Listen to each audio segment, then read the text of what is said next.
these stupid barriers they put in their own head. You gotta resist those goddamn things because they don't do you any good, and they certainly define the potential for your future in a negative way. It's not self-serving and it's not even real. This idea that there's no way to get past the starting block today is just ludicrous. It's crazy. And it's just this poor thinking. And people that are trapped in bad situations, one of the problems is you feel like this is your future. You feel like and you can't get out of that. There's no hope. There's no light at the end of the tunnel. There's no rainbow. And if you feel like that, that alone can be incredibly defining and limiting. But the truth is that none of them matter. The truth is, if you want to build something in your life, then you have to remember what Mark Twain said. You have to get started, because at the end of the day, that is literally the only thing that's holding you back. You're not moving. And once you get the simplicity of that, once you understand, then you could act right now.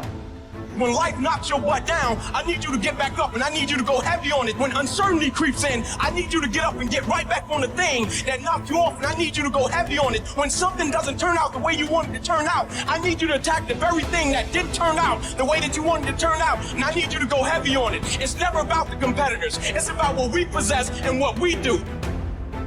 It's relentlessness, man. It's pushing past barriers. It's every time you get somewhere, it's wanting to go to the next level. You guys are entitled to what you're entitled to is an opportunity to show up and be your best. While other people are giving up, feeling like victims, feeling powerless, becoming negative, turning on each other rather than to each other, feeling that they can't make it.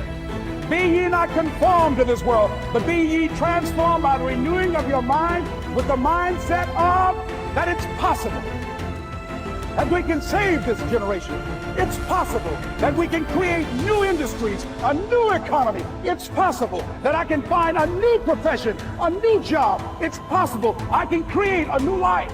And it's necessary that I become actively involved in becoming a positive force in my life and on the planet.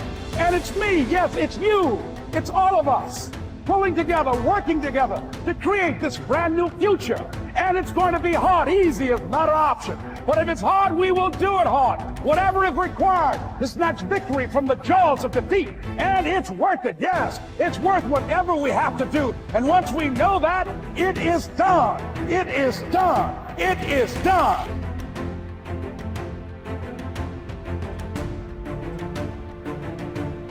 I think we're all faced with great opportunities brilliantly disguised as impossible situations.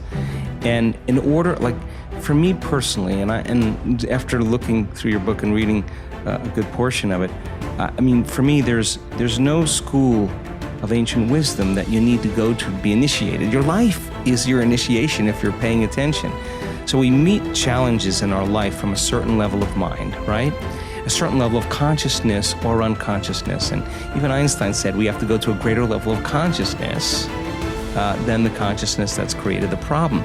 Well, what is consciousness? Consciousness is awareness.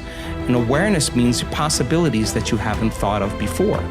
So we confront problems or challenges in our life. And as a side note, I was having breakfast with a researcher just last week who's studying what happens when we perceive and condition in our environment as a problem, how it weakens the organism. They're measuring this. And when a person sees it as a challenge, how they draw energy, they raise the energy of their body back into order. So if we said, I want to be wealthy or I want to be healthy, well, what you want to be that because you're not it.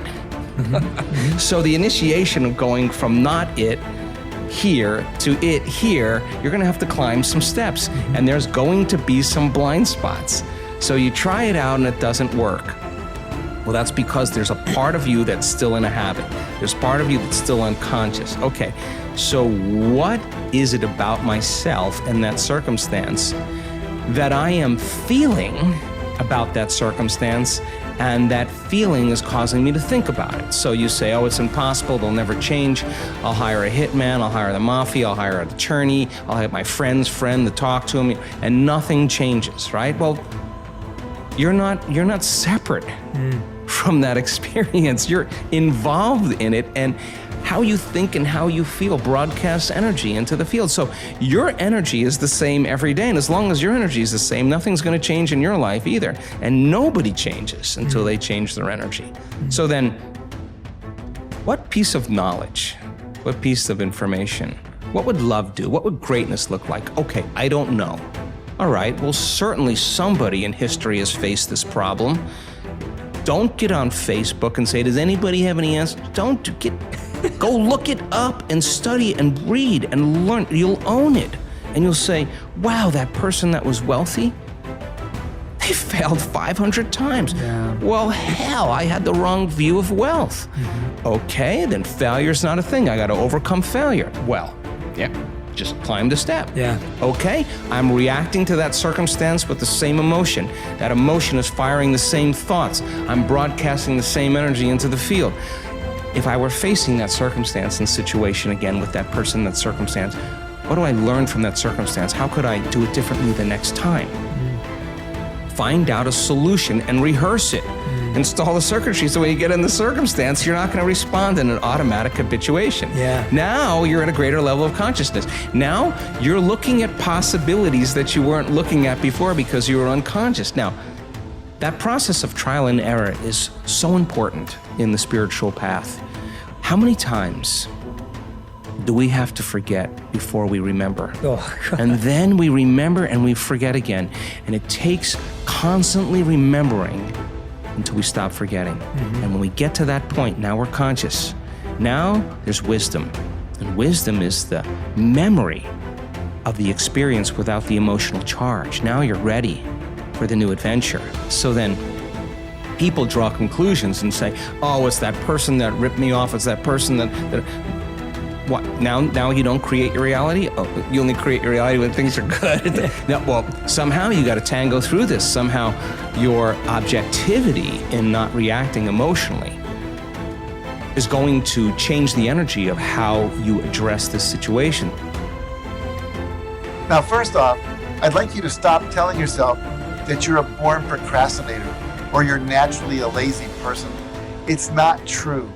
You were not born that way. It's just a story you tell yourself, which means it's a story you can change. So from now on, every time you chide yourself for procrastinating or being lazy, I want you to tell yourself that you already have everything you need to accomplish any goal you can imagine, because that is the real truth of the matter. Would have stopped being afraid sooner and earlier that greatness and abundance and wild success was available to someone that looked like me, someone that came from my background, someone that had my educational foundation, which was I'm functionally dyslexic. I struggled in school. I would have still given myself permission sooner to have a breathtaking, abundant life. While I was transforming my life, I still kept this sense of disbelief.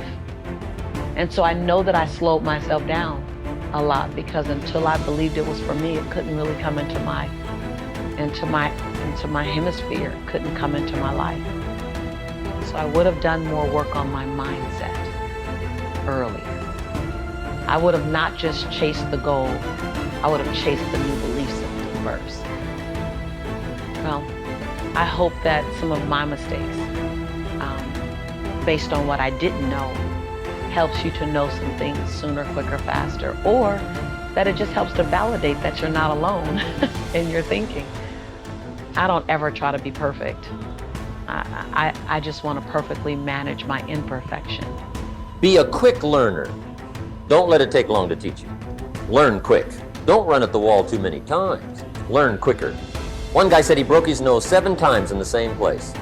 Somebody says, looks like you'd stay out of that place. Learn quicker. Don't be stubborn. See, some people won't change even when a better way comes.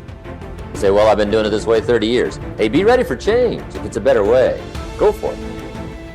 But don't try to beat it. Better have a valued goal, because otherwise you can't get any positive motivation working out. And so the more valuable the goal, in principle, the more the micro processes associated with that goal start to take on a positive charge.